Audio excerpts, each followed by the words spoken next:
The ceiling comes down on top of me, and I'm pretty sure this is the part where I die. Dust fills my lungs.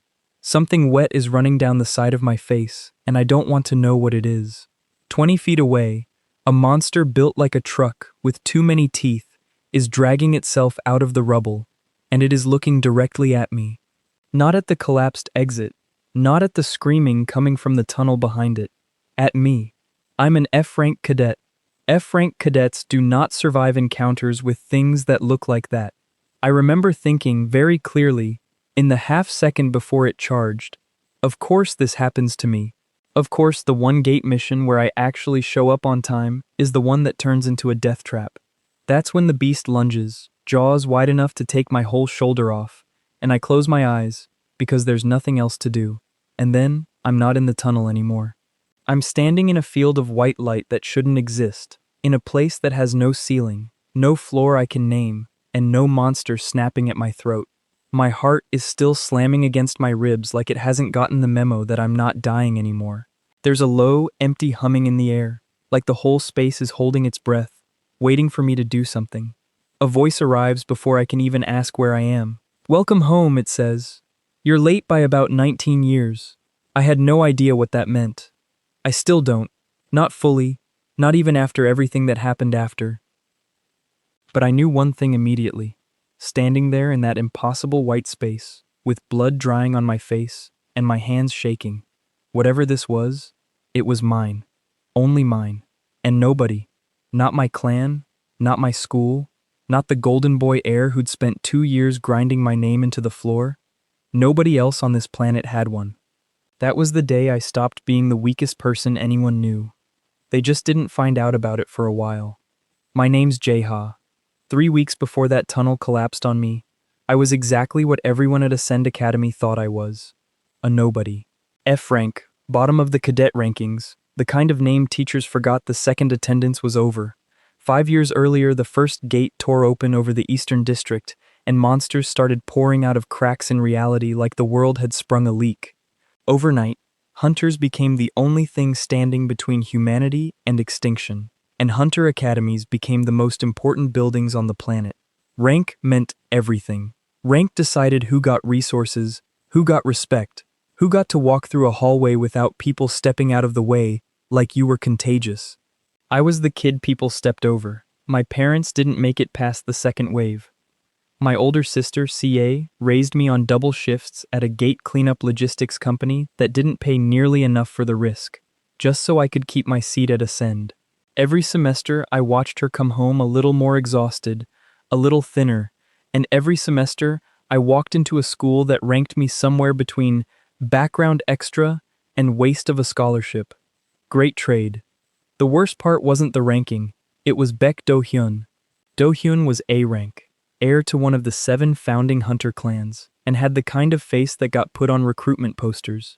He was also the person who'd pulled me out of a collapsing gate during our first-year placement exam, which should have been a good thing, except he never once let me forget it. Every hallway, every classroom, every time I so much as breathed near him, there it was. "Careful," he told me once, loud enough for the whole courtyard to hear. "Wouldn't want you to trip and die without me around to save you again." Everyone laughed. I laughed too. Because what else are you supposed to do when the strongest guy in your grade decides you're his favorite joke? That was the plan for the rest of my life, as far as I could tell. Get mocked, graduate near the bottom, get assigned to some low-tier support unit, watch CA work herself into the ground so I could have a life that never went anywhere. I'd made my peace with it. Not happy peace. Just the kind where you stop expecting anything else. Then came the mission that was supposed to be routine. Second-year cadets got sent on supervised low-rank gate clears twice a semester, always with a licensed hunter escort, always inside gates that had already been scanned and rated safe for training. Mine was rated D. D-rank gates don't have monsters that come at you like freight trains. D-rank gates definitely don't have their exit collapse 11 minutes into the clear, sealing 8 cadets and 1 escort inside, with something that scanned nothing like what the paperwork promised. I didn't know it yet, but that gate had been tampered with. Someone had swapped the rating. Someone wanted whoever walked into it to not walk back out. I wasn't the target. I was just the person standing closest to the wrong wall when the ceiling gave. Which brings us back to the tunnel, the teeth, and the white light that saved my life. You're standing in your vault, the voice explained, once my pulse had settled enough to actually listen. It didn't sound human exactly. It sounded old and amused, and a little bit tired, like it had said this same speech more times than it wanted to count. A private dungeon, yours. No one else can enter it. No one else can see it. No one else, in the entire history of this world, currently has one active, which frankly is a waste. But that's a conversation for later. I asked the obvious question. What is a vault? A dungeon that answers to exactly one person, it said. Monsters inside respawn on a cycle. Experience gained here scales at 10 times the rate of anything outside. Time barely moves while you're in it.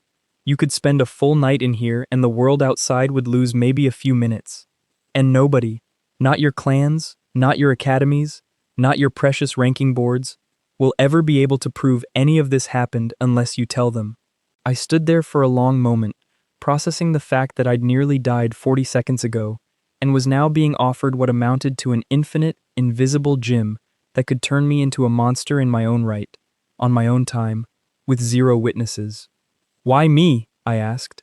Wrong question, the voice said. Right question is, what are you going to do with it? I didn't answer out loud. I didn't need to. Somewhere in the back of my head, a very quiet, very ugly little thought was already forming, and it sounded a lot like every single face that had ever laughed at me in that courtyard. Let them laugh a little longer. When the vault finally spat me back into the tunnel, less than a second had passed. The monster was still mid-lunge. I hadn't moved an inch, but something in me had changed. I could feel it, low in my chest, like a second heartbeat that hadn't been there before. And for the first time in my life, I didn't close my eyes. I sidestepped. Not far. Not fast enough that anyone would notice, especially not a beast running purely on hunger and momentum. But it was enough. The thing's jaws snapped shut on empty air where my shoulder used to be, and its momentum carried it straight into the escort hunter's emergency flare charge, which the man had dropped when the ceiling came down and hadn't had time to grab. The explosion wasn't mine. I want to be clear about that. I didn't do anything heroic in that moment. I got lucky, and a half-dead monster caught a spark it shouldn't have been near, and the tunnel lit up like the world's worst birthday candle. When the smoke cleared, the thing wasn't getting back up, and I was still standing, completely unmarked except for the blood that had already been on my face. Nobody clapped, nobody cheered.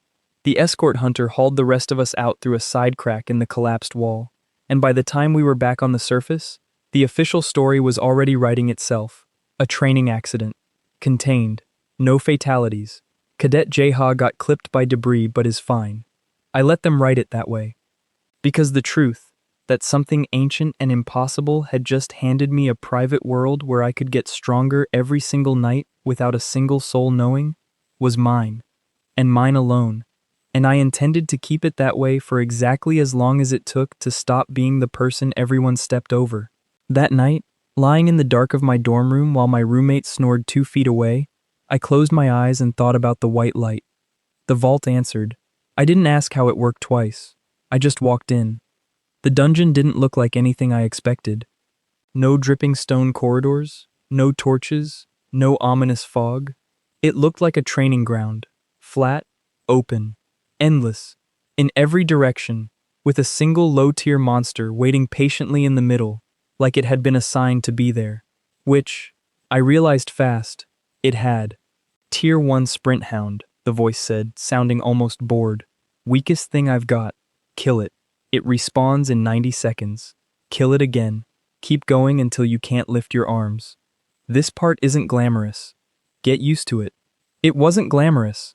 My first night in the vault, I got knocked on my back more times than I could count by a monster the size of a large dog, because I had zero training beyond the academy basics, and every ounce of my confidence had been systematically dismantled over 2 years of being told I was worthless. But it kept respawning, and I kept getting up, and somewhere around the 40th or 50th attempt, something clicked. Not power, not yet, just rhythm. I stopped flinching. I started predicting the lunge before it happened. By attempt 80, I killed it clean. The vault chimed, low and satisfied. like a door unlocking somewhere deep inside my own skull. "There it is," the voice said. "Now do it another 200 times before sunrise." I did. I want to tell you the next few weeks were some kind of triumphant training montage. All sweat and determination and inspiring music. They weren't. They were exhausting. I'd sit through classes running on maybe 2 hours of real sleep, getting mocked for zoning out, getting mocked for looking wrecked, getting mocked, always, for something. Do-hyun found new material almost daily. "Careful," he said once, nudging a friend. "Don't stand too close. Might catch whatever's wrong with him." I smiled and said nothing, because inside my own head I was doing math. Kill count, level curve, how many nights until the gap between us stopped being a canyon and started being a crack. The vault scaled fast, faster than anything the outside world offered. Where a licensed hunter might spend a full year clearing gates to inch from E rank to D rank, I was clearing tier after tier of respawning monsters in a space where time barely moved, night after night, with nobody watching, nobody grading, nobody there to tell me I wasn't allowed to get this strong this fast. 2 weeks in, I killed my first tier 3 vault monster, something with too many limbs and an unsettling habit of screaming right before it died. And the moment it dissolved into light, I felt power settle into my bones like it had always belonged there. Not borrowed, not lucky, mine. "You're growing faster than you should be able to," the voice noted, sounding for the first time like it was actually paying attention instead of just narrating. "Do you understand what that means?" I didn't, not fully. I just knew it felt good to stop being afraid of the dark corridors of my own school. That's when the first crack in my cover almost showed. Do-hyun, my one actual friend at Ascend. Low rank himself, permanently unbothered by his own mediocrity, in a way I genuinely envied. Got jumped walking home from a late study session by 3 upperclassmen who'd decided robbing an F-ranker was an acceptable use of an evening. I wasn't supposed to be anywhere near that street. I was, because I'd taken to wandering at night since sleep had stopped being a priority anyway. I heard him yell before I saw him. By the time I got there, one of them had Do-hyun's collar in his fist and a fireball charging in the other hand. Nothing lethal by upperclassmen standards, but more than enough to put a low-rank cadet in the infirmary for a week. I didn't think, I moved. I want to be honest about what happened next, because it's the part where I almost blew the entire secret in one stupid instinctive move. I caught the fireball, barehanded. Absorbed it like it was nothing, because by that point, it basically was nothing, and the 3 upperclassmen went dead silent staring at my completely unburned hand like I'd just broken a law of physics in front of them. "That's not possible," one of them said. "You're F rank." Big mistake, saying it out loud like that, because it gave me half a second to remember myself. I let my knees buckle. I let my hand shake like it hurt. I even added a wince, because apparently I was capable of acting now, on top of everything else. "Lucky catch," I said, breathing hard for effect. Guess I got lucky. They didn't buy it completely. I saw it in their faces, that flicker of "I know what I saw." But 3 upperclassmen don't want to be the ones who tell everyone they got spooked by an F-ranker, so they backed off with some half-hearted threats and left. Do-hyun stared at me the whole walk home like he'd swallowed a question he was too scared to ask. "You're going to tell me what that was eventually?" he finally said, right before we split off toward our dorms. "Eventually," I agreed, and left it there. That was the first time I understood something important. This secret had an expiration date. I could keep it quiet for a while. I could not keep it quiet forever. Every day I grew stronger was a day closer to a moment I couldn't explain away with a shaky hand and a lucky catch excuse. I decided that was a problem for future me. Present me had a bully to deal with. Do-hyun escalated things about a month into my new double life. Because of course he did. Bullies always sense weakness receding before they consciously register why. And something in him had started reading me as less of an easy target, which apparently offended him personally. He challenged me to a public sparring match during combat elective, in front of the entire second-year cohort, with the kind of smile that told everyone this was meant to be a public execution disguised as a lesson. "Don't worry," he said, loud enough to carry. "I'll go easy. Wouldn't want to actually hurt the school charity case." The class laughed. Seyeon Kang didn't. She was the top-ranked student in our year, S-Track, the kind of hunter whose name got said with a hush even by upperclassmen, and she'd never so much as looked at me twice in 2 years of shared classes. This time she did, just briefly, with an expression I couldn't read. I didn't have time to wonder about it. I had a fight to lose on purpose. That was the plan anyway. Lose convincingly. Stay under the radar. Survive the humiliation like I'd survived 100 smaller ones. The problem was, once the match started, my body didn't want to lose. Do-hyun opened with a blast of concussive force meant to end things in one hit and make his point in front of everyone. 2 months earlier, it would have. This time, my legs moved before my brain gave permission, and I was 3 feet to the left before the shockwave even landed. Close enough to feel the heat off it, far enough that it didn't touch me. The whole courtyard went quiet. Lucky, Do-hyun said, jaw tight, and came at me again, faster this time, angrier. I want to tell you I stayed disciplined. I didn't, not entirely.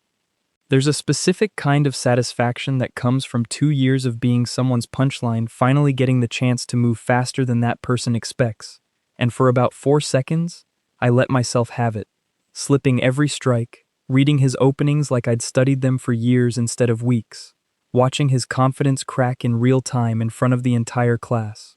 Then I caught myself, because 4 more seconds of that and there'd be no explaining it away. I let the 5th hit land. Not full force. I twisted at the last second to take it across the shoulder instead of the jaw, but I let it knock me down. Let the class see me hit the ground. Let Do-hyun stand over me with his fist still glowing, and his ego fully restored. Guess some things don't change, he said, loud enough for everyone. I looked up at him from the dirt and, this part I didn't plan, it just came out. I smiled. Guess we'll see, I said. He didn't have a comeback for that. Neither did the class, judging by how the laughter died halfway through. I climbed to my feet, brushed myself off, and walked away before anyone could ask why an F-ranker who'd just lost a fight looked like he was the one who'd won something. Seyeon found me afterward, alone at the edge of the training yard, arms crossed, studying me like I was a puzzle with a piece turned upside down. You dodged that first hit like you knew it was coming, she said. Not a question. Got lucky, I said. It was becoming my favorite sentence. You've said that twice now that I've heard about, she said. Do-hyun's telling people you caught a fireball with your bare hand a few weeks ago. Now this. That's a lot of luck for someone ranked where you're ranked. I didn't have a good answer for that, so I didn't give one. She let the silence sit for a second, then said something I didn't expect. I'm not going to report it, she said. Whatever it is, I'm just telling you. I notice things. Eventually other people will too. You should think about what happens then. She walked off before I could respond, and I stood there a long time, chest tight with something that wasn't quite fear and wasn't quite relief. She was right. I was running out of runway. But I wasn't ready to stop yet. Not when I was this close to being something more than the kid people stepped over. So I kept farming. Weeks became a month. A month became 6 weeks. I burned through tears in the vault faster than the voice seemed to expect, clearing monster after monster, absorbing power that had no business accumulating that fast in someone who'd started this whole thing as the weakest cadet in his grade. Somewhere around the 2-month mark, the voice stopped sounding amused and started sounding genuinely curious. You should be capped by now, it said, watching me tear through a tier 6 brute like it owed me money. Vault growth isn't supposed to compound like this. Either you're something unusual, or I built this thing better than I remembered. Is that bad? I asked, still catching my breath. It's interesting, the voice said, which from it, I was starting to learn, was basically a warning label. I didn't have time to dig into what that meant, because outside the vault, the world was about to hand me a problem the size of an actual apocalypse. Ascend Academy ran a joint field operation every year between second years and one of the founding clans. A supervised high-visibility gate clear meant to double as a recruitment showcase. This year, it was the Baek clan's turn to host, which meant Do-hyun got to spend a full week strutting around like he already owned the operation. It also meant Seyeon, as top-ranked cadet, was leading the student contingent, with a dozen of us, myself included, because apparently even F-rankers needed to log field hours, filling out the roster underneath licensed clan hunters. The gate was rated B, manageable, with proper oversight. Impressive enough to look good on camera for the clan's recruitment footage, which I'd later realize was the entire point of picking it. It should have been routine. 40 minutes in, the gate's internal structure shifted in a way that isn't supposed to happen once a rating's been confirmed. The scan had been wrong, not by accident. Someone inside the clan's operations team had swapped the true classification the same way someone had swapped mine, months earlier, in that D-rank gate that turned out to be nothing of the sort. This one hadn't been B-rank at all. It had an S-rank apex monster sealed at its core, one that should never have been anywhere near a student operation. And the moment our formation crossed a certain threshold, it woke up. The ceiling didn't just crack this time. It came down in sheets, sealing 3 separate groups apart from each other inside a gate that was actively, visibly reshaping itself around something enormous and furious.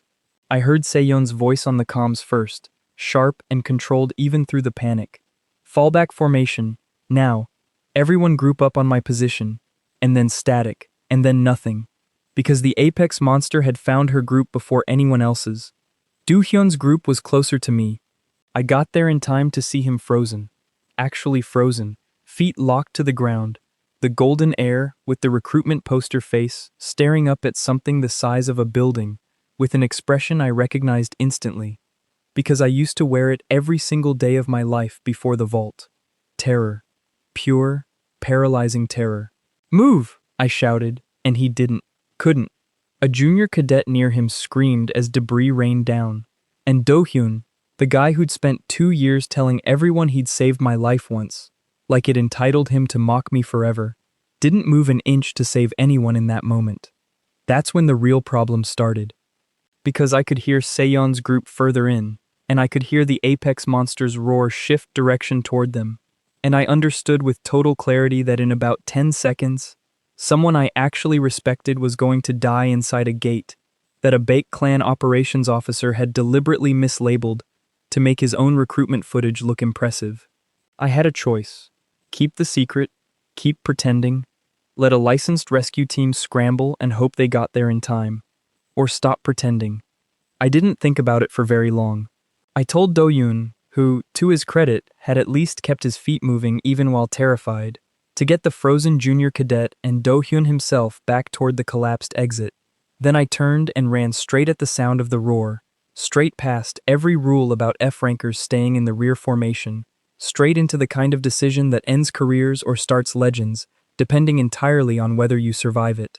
I found Seyeon's group pinned against a wall of collapsed stone, the apex monster looming over them, jaws wide, and Seyeon herself standing in front of 2 underclassmen with a barrier spell that was visibly failing, blood running down one arm, refusing to move even though every instinct in her body must have been screaming at her to save herself instead.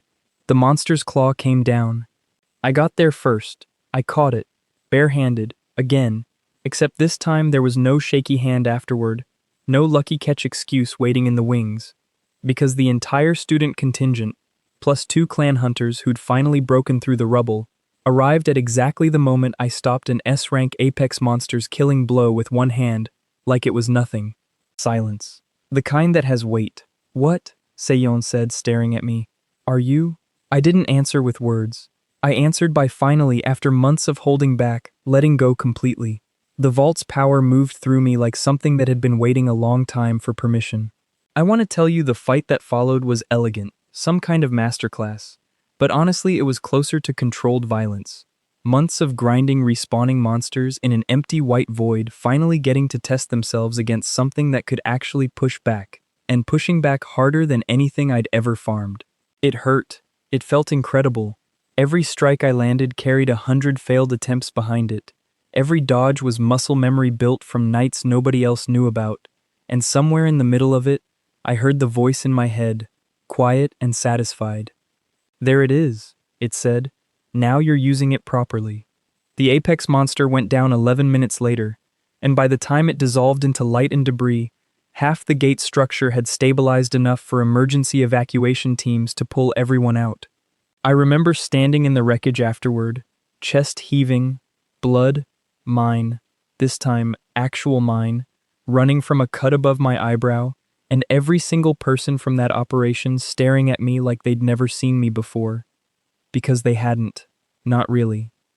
Do-hyun found his voice first, once we were back on the surface. Once the cameras that were supposed to be filming his clan's glorious recruitment footage had instead captured an F-ranked nobody single-handedly stopping an apex monster that his own family's operations team had mislabeled into existence. He looked wrecked, not physically, but somewhere underneath, the way people look when a story they've told themselves their whole life just collapsed in front of witnesses. He started, and didn't seem to know where to go from there. Careful, I said, echoing 2 years of his own favorite line back at him, quiet enough that only he could hear it. Wouldn't want you to trip over what you already know without me around to save you again. I walked away before he could answer that. Seyun caught up with me at the medical tents, arm bandaged, eyes sharp despite the exhaustion. I told you I noticed things, she said. You did, I admitted. I didn't expect this, she said, gesturing vaguely at the wreckage, at the footage crews already whispering into their equipment, at the entire collapsed narrative of who I was supposed to be. None of us did. Good, I said, and meant it, because for the first time in 2 years, being underestimated hadn't cost me anything. It had bought me everything. The official investigation started that same night. Not into me, into the gate rating, into how a B-rank scan had somehow attached itself to a gate hiding an S-rank apex core, into whose signature was on the classification paperwork, into why Beck clan operations had pushed so hard to host this specific showcase, this specific year, despite 2 lower-level officers flagging inconsistencies in the pre-scan data. My name came up in every report, but not as a suspect. As the reason 12 cadets made it out alive. I should have felt like the story was over, like I'd finally, publicly, permanently stopped being the kid people stepped over, and that was supposed to be the ending. The comeback, the reveal, the moment everyone who'd ever laughed had to sit with the fact that they'd been wrong. It wasn't the ending.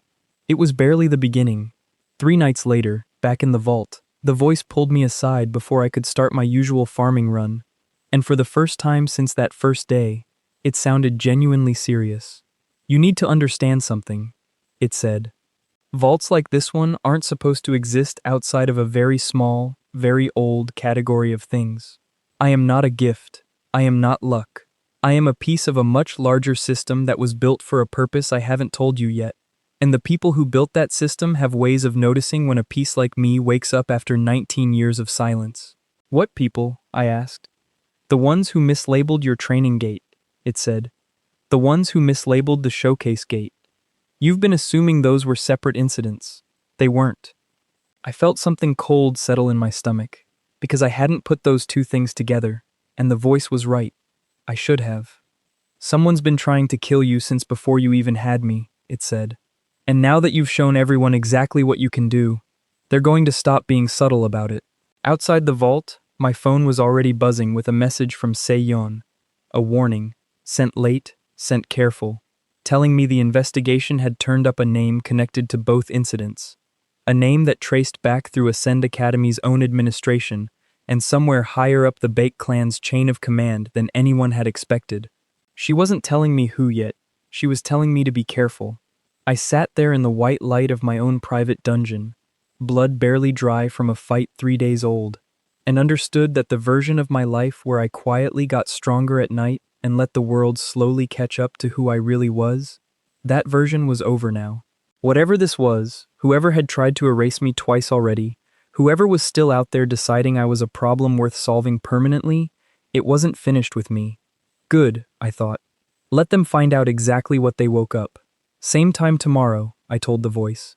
Same time tomorrow, it agreed. Better bring everything you've got. I don't think Tier 6 is going to cut it much longer. I closed my eyes, and the vault's light swallowed me whole. And somewhere out in the dark beyond it, the people who'd spent 5 months trying to erase me quietly were about to learn there was nothing quiet left about me at all. Tier 6 was already waiting when the light let go of me, standing in the middle of that flat white nowhere like it had been carved there. Bigger than the last one, 4 arms this time, each one ending in something that looked less like a claw and more like a question I didn't want answered. I rolled my shoulder, felt the ache from 3 days ago flare and settle, and thought, quietly, that pain was starting to feel like an old coworker. Annoying, familiar, not going anywhere. You said Tier 6 wasn't going to cut it much longer, I said, out loud, because talking to an empty white field had stopped feeling insane around the second week. This looks exactly like Tier 6. It is Tier 6, the voice said. I said better bring everything you've got. I didn't say I was giving you something new to bring it against. Growth doesn't work like a vending machine, Jae-Ha. You don't insert effort and get handed a bigger monster. You earn the bigger monster. Encouraging. I'm not here to encourage you. I'm here to keep you alive long enough to matter. The four-armed thing came at me on the last word, all four limbs swinging in a pattern that would have taken my head off 8 weeks ago, and now just looked like something I could read, one beat behind, like a song I'd heard enough times to hum along without trying. I ducked the first swing, caught the second on my forearm hard enough to feel it in my teeth, and put my palm flat against its chest before it could recover from the miss. I didn't hit it. I didn't need to. Not anymore. Whatever the vault had been building in me for 2 months had stopped feeling like strength and started feeling like weight, something that lived under my skin and only asked to be let out. I let a fraction of it out. The thing folded backward like the air itself had grabbed it and yanked, hit the ground once, and didn't get up. It dissolved into that same low gold light every kill dissolved into now. And somewhere in my chest, the second heartbeat that had shown up the night the vault first opened, pulsed once, satisfied. There, the voice said. That's closer to what I meant. 90 seconds? Till it respawns? 60 now. You're outgrowing the timer faster than the timer can keep up. That should concern you more than it seems to. It should have. I filed it under problems for later. Same drawer I'd been stuffing things into since the day this all started, and went again. The second one came in low, faster than the first, and I let myself get hit once on purpose just to feel out how much it actually cost me now.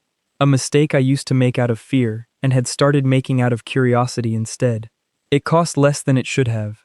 A dull crack across the ribs that would have folded me in half 2 months ago barely stole the breath out of me this time, and I used the half second the thing spent recovering from its own swing to put it down clean. You're testing your own pain tolerance again, the voice said, somewhere between disapproval and something that almost sounded like pride. That's a good way to learn your limits, and a fast way to find them the hard way. I want to know what I can survive before it matters whether I can win. That's either very wise or very stupid, it said. With you, historically, it's usually both at once. I laughed, short and a little breathless, and went again anyway, because that was the truth of the last 2 months in one sentence. Every night in this white nothing had been some version of both wise and stupid, and somewhere in the overlap between the two, I'd stopped being the person who got stepped over.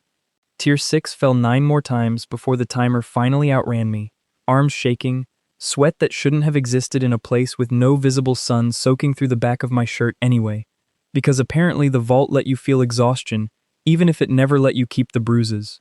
I don't know how many times I ran that tier before the light finally pulled me back out into my dorm room, my roommates snoring exactly where I'd left it, 3 days of blood and bruises gone like they'd never happened. Because that was the other thing about the vault nobody warned you about. You walked out wearing none of the damage and all of the memory. My hands were shaking slightly when I sat up, not from fear, from how much of me was still in there, still swinging. My phone was lit up on the nightstand. One message, sent at 2:47 in the morning, from Se-yeon. I have a name. Meet me before first period. Don't tell anyone yet, including Do-yeon. I stared at that message longer than I probably should have, because 5 months of somebody trying to erase me quietly had just turned into a name, an actual name, and some part of me that still remembered being the kid nobody looked twice at wanted to feel triumphant about that. I didn't.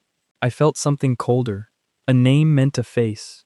A face meant this whole thing had stopped being a shape in the dark and started being a person who'd looked at a scanning report, looked at a room full of second-year cadets, and decided some of us were acceptable losses. I didn't sleep the rest of that night. I don't think I tried very hard to. Se-yeon was already at the far end of the east courtyard when I got there, arms crossed, that same unreadable calm she wore like armor. Except this time there was something underneath it I hadn't seen from her before. Tension. Actual tension, coiled tight behind her eyes.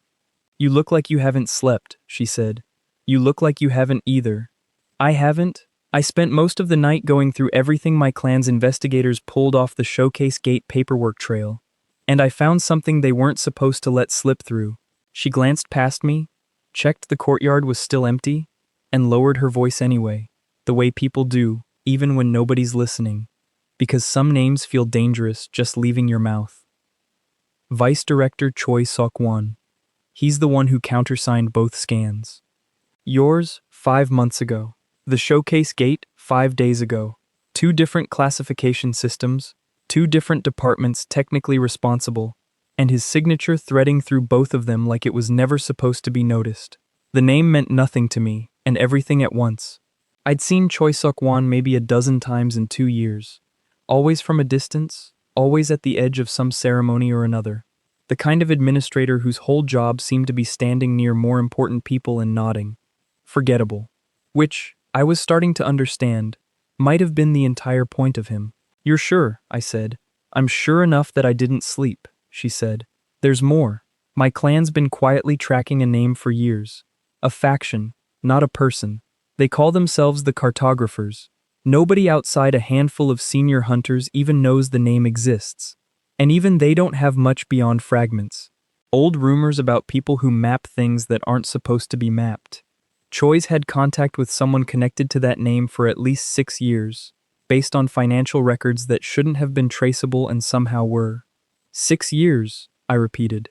That's before the first gate ever opened over the Eastern District. "I know," she said, and for the first time since I'd met her, she looked genuinely unsettled. "Which means whatever this is, it isn't new. It's just been quiet. Until you." That last part landed heavier than I think she meant it to. Until me. Like I was the thing that had woken something up just by existing wrong in the wrong century. I thought about the white light, about the voice telling me welcome home, you're late by about 19 years, and felt that cold feeling in my stomach turn into something closer to dread. "You said your clan's been tracking this name for years," I said. "How many people know?" "Actually know, not just heard a rumor once at a dinner they weren't supposed to be at." "Fewer than you'd think," Se-yeon said. "My clan treats it the way you'd treat a fire that's mostly out but never quite finished burning. A handful of senior hunters know the name Cartographers exists. Almost none of them know what it actually means, or why my family's been quietly watching for it since before I was born. I only know as much as I do because I asked the right question to the wrong person at the right dinner, and she decided I was old enough to carry it. And what does it mean? The name." "Cartographers," she said, testing the word like it tasted wrong in her mouth. "People who map things nobody's supposed to know exist. My grandmother used to say, some organizations name themselves after what they do, and some name themselves after what they wish they still were. She never told me which one this was. I don't think she knew either." "What do we do with a name?" I asked. "We don't do anything reckless," Se-yeon said, in the tone of someone who already suspected I was going to do something reckless. "My clan can't move on an academy administrator without proof that holds up, or it looks like a founding clan bullying a school employee. We need something concrete, something that ties him to a pattern, not just 2 incidents that could theoretically still be coincidence to anyone who wasn't standing in either gate." "You don't believe it's coincidence." "I don't believe in coincidence at all," she said. "That's the problem." I told Do-yoon everything by lunch. I know Se-yeon had said not yet, but Do-yoon had already caught a fireball meant for him because of a secret I was keeping, had already spent 2 months watching me get stronger without asking twice, had already earned better than being managed like a loose end. He took it the way Do-yoon took most things. Badly at first, in the specific way where his face did 3 different expressions before settling on the one he actually meant. "So there's a magic invisible dungeon in your head," he said, poking at his tray without eating any of it. "And somebody's been trying to kill you since before you got it. And now we have the name of the guy who's been helping cover it up. And your plan is what? Exactly?" "Records," I said. "If it's a pattern, it's in the records somewhere. Gate ratings, incident reports, who got assigned to what and when. Choi's had his hands on the paperwork for years. If he's done this before, There's a paper trail, even if it's a buried one. You want to break into Academy administration files. I want to look at Academy administration files. There's a difference. There is not a difference, Do-yoon said, and I'm coming with you anyway, so let's stop pretending either of us has a shred of self-preservation left.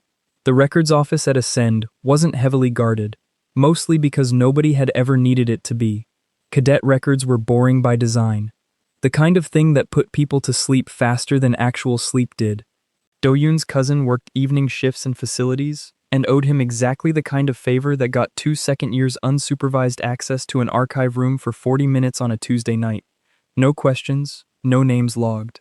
I didn't ask how deep that favor went. Some things you don't examine too closely when they're working in your favor. We started with anything flagged as a training accident going back 3 years. Because Se-yeon's warning had made one thing clear. Whatever Choi had done to me and to the showcase gate wasn't likely to be a debut performance. People who are good at making things look like accidents usually get good at it through practice. The archive room smelled like dust and old toner, rows of gray cabinets stretching back further than I expected for a school that liked to pretend everything about it was cutting edge and modern. Do-yoon took the left side, I took the right, and for the first 10 minutes the only sound was drawers sliding open and shut, and the occasional muttered curse when a folder turned out to be nothing but attendance records from 3 years ago that somebody had misfiled out of pure spite. It took 26 minutes to find the first one. A second-year cadet named Han Yu-bin, 18 months before me, D-rank training gate, exit collapse, cadet reported as clipped by debris, recovering well, case closed within a week. I wouldn't have thought anything of it except for the note buried 3 pages deep in the incident file, a single line from a supervising instructor that read, Cadet Han's combat performance in the weeks following the incident showed marked, unexplained improvement inconsistent with prior evaluation. Nobody had followed up on that line. It just sat there, flagged and forgotten, exactly like I would have been if the showcase gate hadn't forced my hand. Jae-Ha, Do-yoon said, voice tight, holding up a second file he'd pulled from a different year entirely. Another one. Kim So-rin, D-rank, exit collapse, same wording, almost word for word.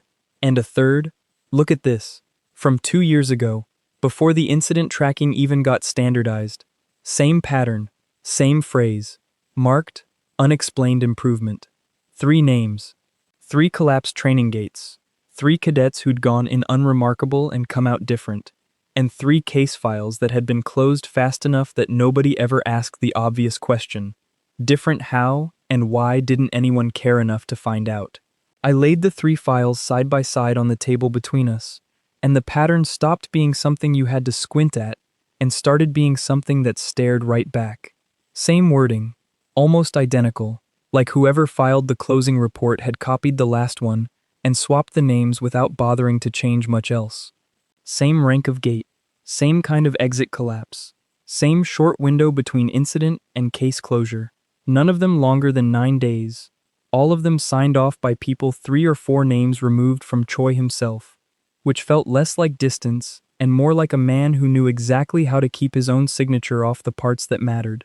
None of these 3 cadets are still enrolled, Do-yoon said, flipping to the final page of Han Yu-bin's file, voice gone quiet, in a way I wasn't used to hearing from him. Transferred, all 3 of them, different schools, different regions, all within a few weeks of the case closing. You don't transfer 3 separate cadets out of a top-tier academy that fast unless somebody wants them somewhere nobody's going to ask questions. Or somewhere nobody's going to find them at all, I said, and watched Do-yoon's face go a shade paler at the version of that sentence I didn't finish out loud. They weren't just covering up my gate, I said, quiet, because saying it any louder felt like it might make it more real than I was ready for. They've been doing this for years, testing something, watching who comes out changed, and burying it every single time, Do-yoon said. Which means whatever they were looking for, they either never found it in these 3, or they found it and did something about it, and none of these 3 cadets are still enrolled here to ask. That thought sat between us in the dark of the archive room for a long, ugly moment, because neither of us wanted to say the rest of it out loud. If Choi and whoever he answered to had spent years quietly identifying kids who came out of collapsed gates different, and none of those kids were around anymore to talk about it, That left exactly 2 possibilities, and neither one of them let me sleep that night either. We were 3 files deeper into the archive when the door opened without a knock, and Do-hyun walked in like he owned the room, because as far as Ascend's unofficial social order went, he basically did. "I want in," he said. No greeting, no preamble, just planting himself in the doorway with his arms crossed and an expression I hadn't seen on him before. Not the smug, recruitment poster confidence he usually wore like a second uniform, but something rawer underneath it. "In on what?" Do-hyun said, already stacking files defensively like that would somehow undo the last 5 minutes. "I'm not stupid," Do-hyun said. "My father's clan hosted the gate that almost killed a dozen cadets, because someone in operations swapped its rating. I've heard whispers about an academy administrator being quietly investigated. And you two are in the archive room after hours pulling old incident files like you're building a case for something. I want in." "This isn't a favor request," I said. "You don't get to walk in here and demand a seat because you're clan." Something flickered across his face. Anger, first. The reflex of 2 years of never being told no. And then, slower, something closer to honesty. "I froze," he said. "In that gate, you saw it. Everyone saw it. I spent 2 years telling myself I was the strongest person in our year, and the first time it actually mattered, I stood there and let terrified underclassmen almost die because my legs stopped working. I have clan resources nobody else in this room has access to, security clearances, archive permissions that go back further than the Academy's own records, contacts inside operations who owe my family favors they can't refuse. You need that. I need to actually matter for something other than a name on a poster." I looked at Do-hyun. Do-hyun looked back at me with an expression that said, "This is your call, not mine," which was fair, because it was. "You tell no one," I said. "Not your father, not clan leadership, not anyone, until we know exactly how deep this goes, and who's already compromised."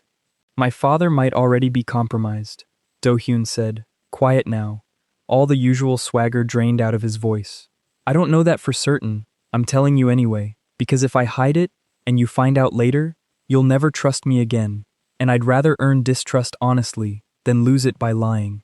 It wasn't an apology.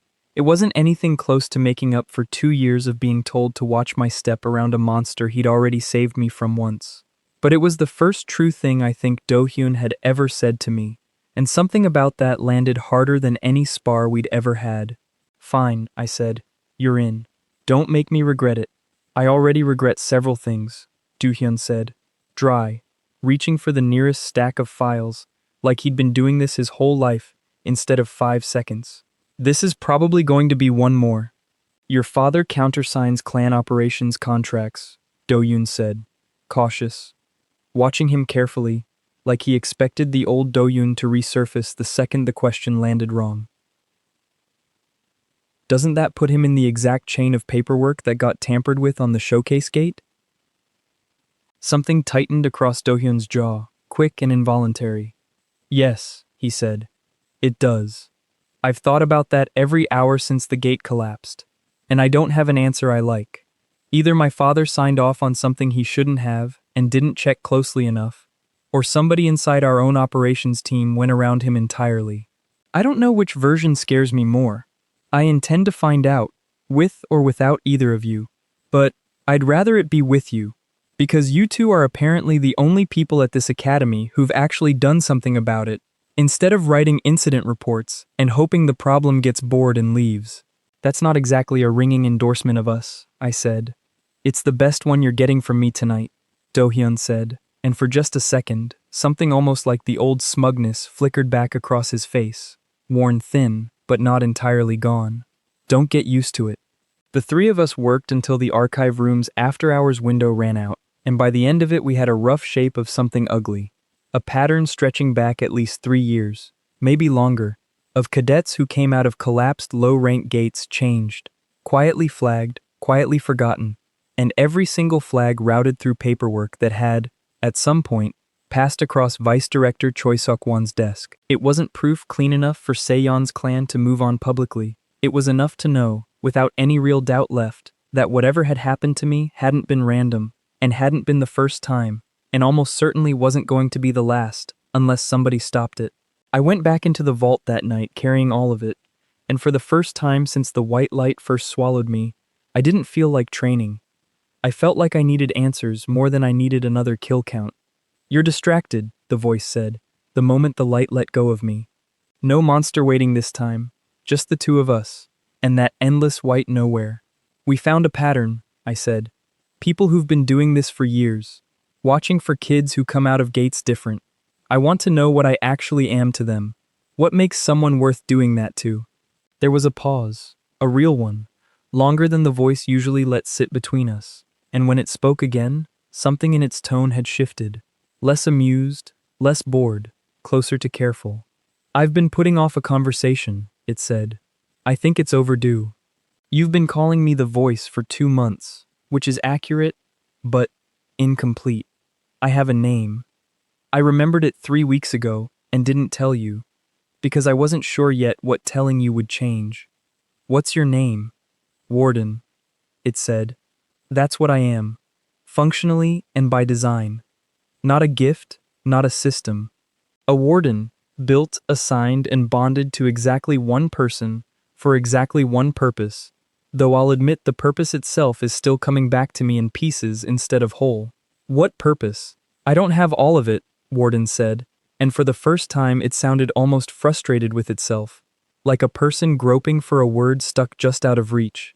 "I remember fragments, a larger system, older than the first gate, built by people who called themselves architects. Though whether that name is literal or ceremonial, I couldn't tell you. I remember being one of many. I remember something called a convergence, though every time I try to hold that word still long enough to explain it, it slips. I remember 19 years of silence before you found me, which means whatever put me to sleep did it on purpose, and whatever woke me up wasn't an accident either. It was you. Something about you, specifically." "That's not an answer," I said. "That's a worse question." "Welcome to being a vault bearer," Warden said, dry despite everything. "The questions get bigger before the answers do. That's not comfort, it's just true. If you're built and assigned," I said, turning the word over. "Assigned by who? If there's an architect somewhere who made you and put you to sleep for 19 years, that's a person, or a group of people, or something. Somebody made this decision, somebody chose me for it, or chose whatever I did 5 months ago in that gate that woke you up." "I don't know if you were chosen," Warden admitted, and something about the honesty in it felt heavier than a confident lie would have. "That's the part I keep circling back to and keep failing to reach. I remember being built for someone. I don't remember if that someone was supposed to be you specifically, or if I simply woke up because you were the nearest thing dying hard enough to need me. Both possibilities exist in the same fog, and I can't tell you yet which one is true. That's not a small difference." "No," Warden said. "It isn't. If you were chosen, someone out there has been waiting for you specifically, which means they know things about you that you don't know about yourself.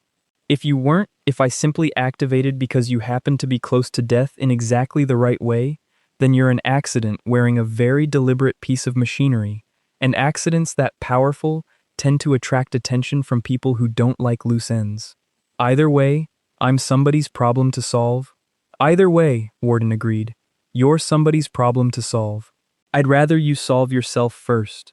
I sat with that for a long moment, in a white space that had no walls to pace against, and thought about 3 cadets whose files ended in silence, and a vice director whose signature kept turning up where it shouldn't, and a faction old enough to have been watching for people like me since before the world even knew vaults existed. "If Choi's connected to the cartographers," I said, "and the cartographers have been hunting people like me for this long, then finding him isn't the end of this. It's barely a starting point." "No," Warden agreed. "It isn't. But it's the closest thing you have to a door right now, and doors are worth walking through even when you don't know what's on the other side. Especially then, honestly. That's usually where the important things are hiding. I didn't get the chance to walk through that door the way I planned to." Seon's clan moved faster than any of us expected once she brought them the archive findings. Quietly, carefully, exactly the kind of pressure that doesn't announce itself until it's already closing in. A formal request for Choi Suk-won to appear before an internal academy review board the following morning. framed as routine, worded just carefully enough that he wouldn't realize how much they already had until he was already in the room answering for it. Se-yeon told me about it that same night, voice tight with something that almost sounded like hope. The first real one any of us had felt since this whole thing started clawing its way into the open. "Tomorrow," she said. 9 in the morning, my clan's sending an observer to sit in, unofficially, so nothing gets buried the way it's been buried before. If he's connected the way we think he is, this is where it starts coming apart. I believed her. I wanted to believe her badly enough that I let myself feel something close to relief for the first time in 5 months, lying awake that night running through everything we'd found, everything we'd say, every question I wanted answered by a man who'd apparently decided my life was an acceptable price for whatever he and people like him were actually building toward. 9 in the morning came, and Choi Suk-won's office was empty. Not late, not delayed. Empty. Desk cleared, personal effects gone. The kind of gone that takes advanced planning, not panic.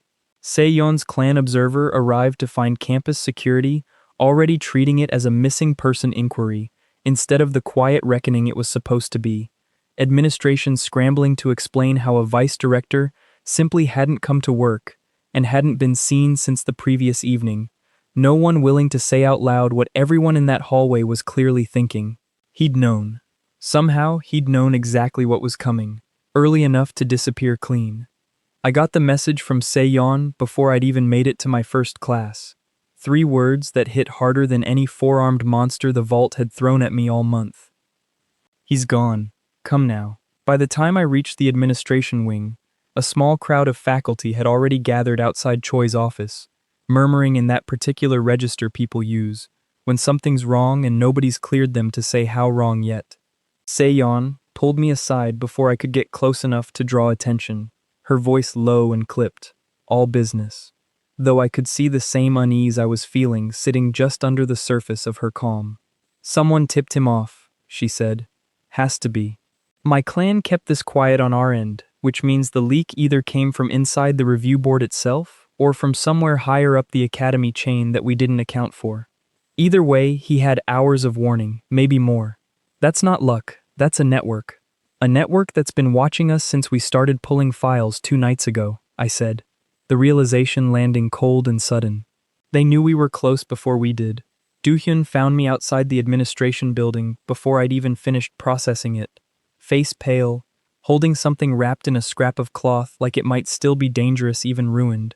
"Facilities found this in the incinerator room this morning," he said. "Somebody tried to burn a stack of ledger pages last night and didn't finish the job before they had to run. Most of it's ash. This piece survived enough to matter." He unwrapped it carefully, and I looked down at a single charred half-page, edges curled black, most of the writing eaten by fire beyond any reading. Most of it, not all of it. In the corner, untouched by whatever flame had taken the rest, sat a symbol burned into the paper on purpose. Deliberate, inked rather than damaged. 3 interlocking lines curving around a 4th that cut straight through the center, like a blade through a circle it didn't belong in. My stomach dropped somewhere past my feet. I'd seen that symbol exactly once before, 5 months ago, in a tunnel that was supposed to be a routine D-rank gate clear, carved deep into a section of collapsed stone wall I'd only glimpsed for a second before a monster the size of a truck decided I was worth killing personally. I remembered staring at it in the half-second before I closed my eyes and waited to die, thinking it looked less like decoration and more like a signature, something someone had left on purpose, in a place they never expected anyone to walk back out of alive to describe it. "That's it," I said, voice coming out rougher than I meant it to. "That's the exact same symbol, from my gate, the one that was supposed to kill me." Se-yeon had arrived in time to hear the last of it, and whatever calm she usually carried like armor cracked visibly at the sight of the ledger fragment in Do-hyun's hands. She took it from him carefully, turning it toward the light, studying the surviving corner like she could will more of it into being legible through sheer focus alone. "That symbol isn't in any academy record," she said, quiet, careful, like she was choosing every word around something much bigger than the 3 of us standing in a hallway. "I don't recognize it from anything my clan's ever logged either, and my clan logs almost everything, which means either it's older than anything we've cataloged, or it's something the cartographers have been keeping deliberately off every map that isn't theirs. Why leave it though? Do-hyun said. If he had time to clear his whole office, time to vanish clean, why not burn this page all the way through with the rest of it? Why let even a corner survive? Maybe he didn't get the chance, I said. Maybe he had to run faster than he planned. Or maybe, Se-yeon said, and I could hear how little she liked saying it out loud, he wanted it found. Some kind of message, left for whoever came looking. Not everyone who serves something like the cartographers agrees with every part of what they're doing. Warden's voice arrived in my head before I could answer her, low and sharp with something I hadn't heard from it before. Not curiosity this time. Recognition, and underneath the recognition, something that felt almost like old, buried alarm. I know that shape, Warden said. I don't know why yet, and I don't like that I don't know why. It sits somewhere behind the parts of my memory I still can't reach. The way a word sits on the tip of your tongue for longer than it should. But I know it, Jae-Ha. Whatever door you thought you were about to walk through, this isn't it. This is the frame around a much bigger one, and I don't think either of us is ready for what's on the other side of it yet. Then we get ready, I said. That's the correct answer, Warden said. It's also the answer that gets people hurt. Both things are true at once. Get used to that too.